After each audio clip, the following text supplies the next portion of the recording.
Good day, panel. Today, myself, Jürgen Stein, and Lana Stradom will be presenting our research project on the optimal herd structure for milk maximization on dairy farms, with the case of Jersey cattle in South Africa being the main focus. To give you some context, the South African dairy industry is robust, ranking as the fourth largest agricultural sector in the country. It contributes around 25 billion rand to the national economy, with major production centered in the Western Cape, KZN, and the Eastern Cape. The national dairy herd is approximately 1.6 million cattle, with about 600,000 cows in milk. The industry supports a large workforce, employing around 60,000 direct and 40,000 indirect workers. Herd composition is the central concept of our work. As defined in our research, it is the proportion of different animal groups on a dairy farm. Optimizing this composition involves balancing key ratios, including the herd's average lactation number, the ratio of lactating cows to dry cows, and the ratio of heifers to mature cows. We look at the farm's population in two broad groups: the lactating animals, which generate revenue, and the non-lactating animals, which represent the necessary rearing costs for long-term sustainability. The question is, what are the ideal ratios to maximize milk output? This leads us directly to the problem statement that drove our research. There is currently no widely accepted answer to what the ideal herd structure of a dairy farm should look like to optimize milk production and revenue. Our goal was to answer the primary research question, which is considering all the biological constraints of a dairy herd, what herd composition would maximize milk yield while being a sustainable operation. We also investigated whether the optimal composition varies with changes in herd size and time horizon. Several biological factors influence how a dairy herd is managed and how profitable it can be. Key aspects include the gestation period, age at first calving, the productive lifetime of dairy cows, the lactation and dry periods, days open, intercalving period, and the herd's replacement and culling rates. Together, these determine the herd structure and overall milk production efficiency. The age at first calving is the age of a heifer when she calves for the first time. For Jersey cows, this should ideally be around 24 months. The productive lifetime of dairy cows are around 5 lactations. Thereafter, their milk production starts declining. Extending the AFC to 30 months can reduce profit margins by up to 13% per litre of milk. The intercalving period is the time measured in days between two consecutive calvings of a cow. In theory, cows have an ICP of 365 days, a calf a year, but in reality it's around 400 days. A shorter, well-managed calving interval improves milk yield per year and overall herd productivity. However, if cows take too long to conceive again, it leads to fewer lactations, lower production, and greater economic losses for the farmer. The lactation cycle of dairy cows typically lasts about 300 to 305 days, with peak milk yield occurring between 30 and 60 days in milk. Cows are then dried off about 50 to 60 days before calving again. The shape of the lactation curve will generally be the same for all cows. It only shifts up or down as some cows produce more than others. Culling and replacement rates are two very important figures in dairy herd management. Voluntary culling in a herd should be below 25% and involuntary culling below 10%. Replacement rates for dairy herds usually vary between 25 and 33%, depending on whether the herd is stable or expanding.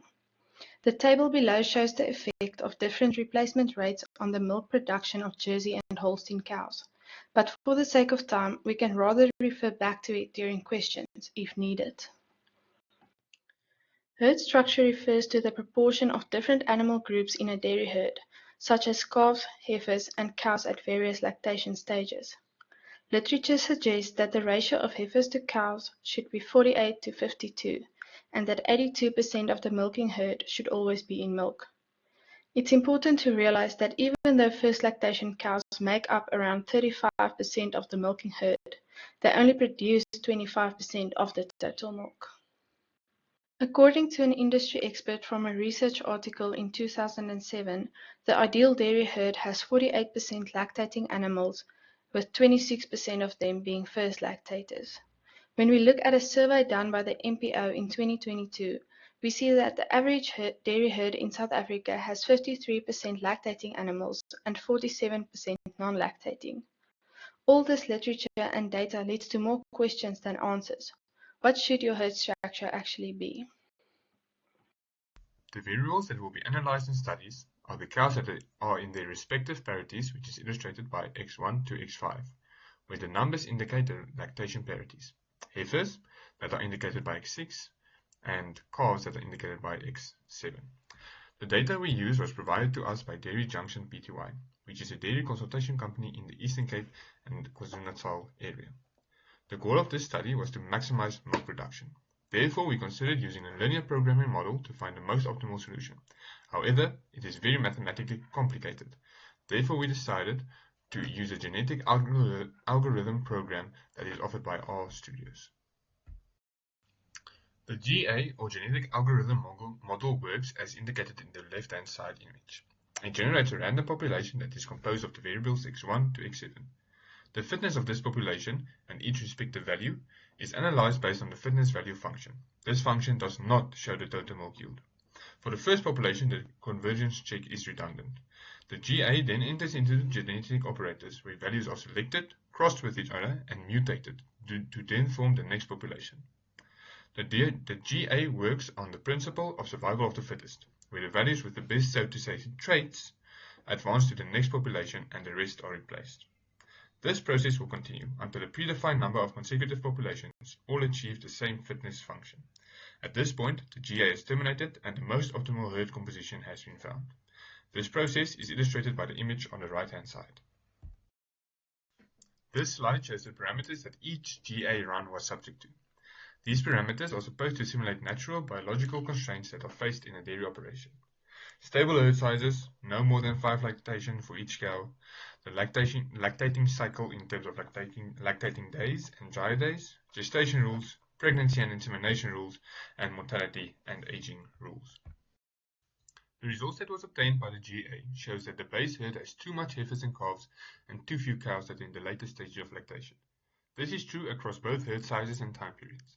According to the results, an average commercial herd that wants to achieve the highest quantity of milk possible in a 10-year period needs to have the following animals: 30 cows that are in the first parity of lactation, 83 that are in the second parity, 303 in the third, 361 in the fourth, 328 in the fifth, 20 heifers and 87 calves.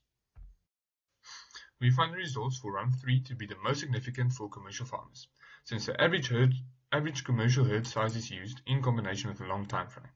The results show that optimizing the herd structure increases quantity of milk by 8.38% over the 10-year period. This equates to almost a 2.5 million rand increase in milk value annually. This increase in value comes at virtually no cost to the farmers. In this table, we've summarized our results and their impact. The first row shows the base herd and its composition, while the rows below display runs 1 to 4, each with its optimal herd composition as determined by the GA model. We focused mainly on run 3, as it is the most relevant to modern commercial dairy farms.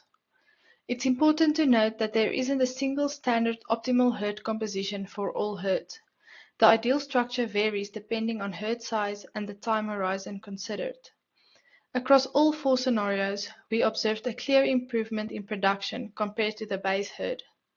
As mentioned earlier, the results indicate that real dairy herds typically have too many calves and heifers and too few lactating cows, particularly cows in their 3rd to 5th lactations.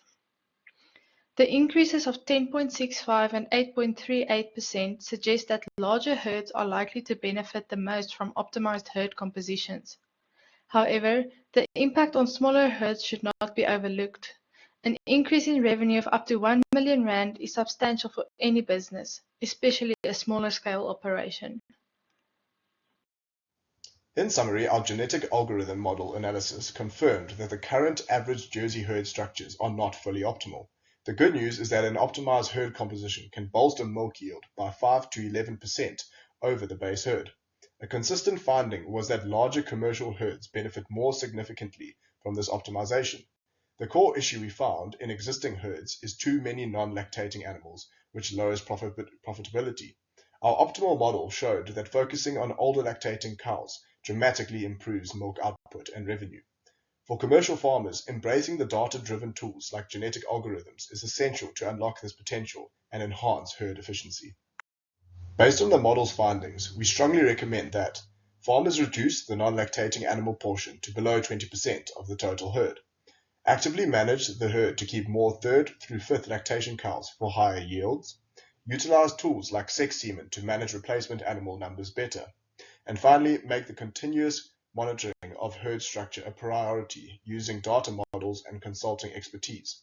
Adopting these optimal structures will improve financial viability and ensure a more sustainable dairy operation.